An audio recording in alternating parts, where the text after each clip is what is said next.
3 things that will immediately make you better at archery. Maybe. Who knows? Right out the gate, the first thing I want to touch on is a bow and arrow itself. So with a bow, all it is a machine, okay? It's wheels, cams, energy stored in between, and the cables, strings, limbs, all that good stuff. And realistically, regardless of whether your bow's tuned, whether it's shooting a bullet hole through paper or shooting an arrow completely sideways through paper, the bow is going to do the exact same thing every single time you shoot it. The absolute only thing that is going to change is the influence that we put on the bow. So as soon as you understand that, it's going to make everything else kind of make a little bit more sense, because you're going to know that, okay, if I pull a shot, it's my fault, not the bow's fault. So first and foremost, the biggest thing that I have experienced, which causes inconsistencies with my shot, is my peep being lined up with my sight housing. This is a good picture of what your peep and sight housing alignment should look like. And when those two are lined up, your bow's sighted in, you execute a good shot, really the arrow is going to go behind the pin. So that's one thing, you want to make sure those things line up. And there's a bunch of different things that you can do to make sure your peep does fit your sight housing properly. Obviously I shoot this dovetail sight. I can move that sight way out there or suck it way back in, whatever aligns up best with my peep sight. And obviously you can swap out peep sights too to make sure it's the right size and proper size for your sight housing. So next we're going to talk about anchor points. Anytime I shoot, I have 3 main anchor points, which I mean, I guess your peep alignment kind of counts as an anchor point. The 3 physical anchor points that I personally have, which every archer is a little bit different. You kind of got to play around with your own form. There's more than one way to skin a cat with this kind of stuff. So you just kind of got to play around with it and find what works best for you. But as you can see in this video right here, I touch my nose to the string, the tip of my nose to the string, and I also line up the string with the corner of my mouth too. Those are 2 anchor points.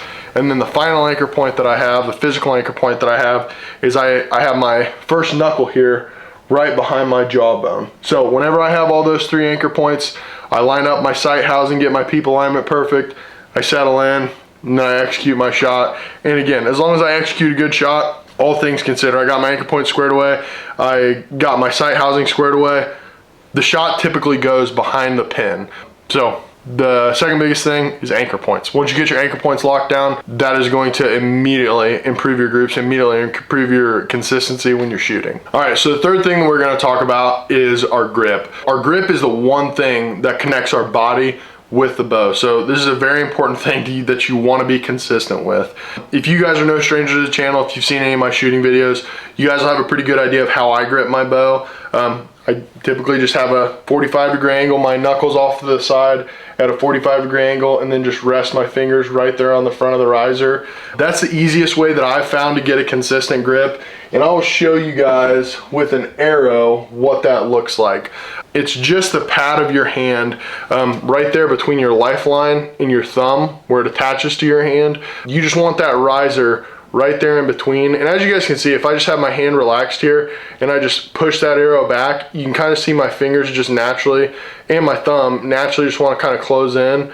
But regardless, you push straight away just like that, and then have those fingers rest right there on the front of the riser. And again, we want to mitigate any sort of torquing that we could put on the bow, on the riser, because you know, the more you torque the bow, the more inconsistency you're going to have, the more left and right misses you're going to have. And realistically, you might not notice it at 20, 30, maybe even 40 yards, but once you get out 60, 70, 80, all those little things come into play. You know, you might be missing by quite a bit, and that might be, you know, missing a buck of a lifetime or missing whatever, winning a competition, whatever the case may be. Make sure you know your equipment, have good grip on your bow, peep alignment, make sure you got those anchor points, and that is going to immediately make you a better archer and make you a better shot on the range and a better shot in the hunting woods. So hope you guys enjoyed this video. If you did, give it a thumbs up and subscribe if you haven't already, but I'll see you guys in the next one.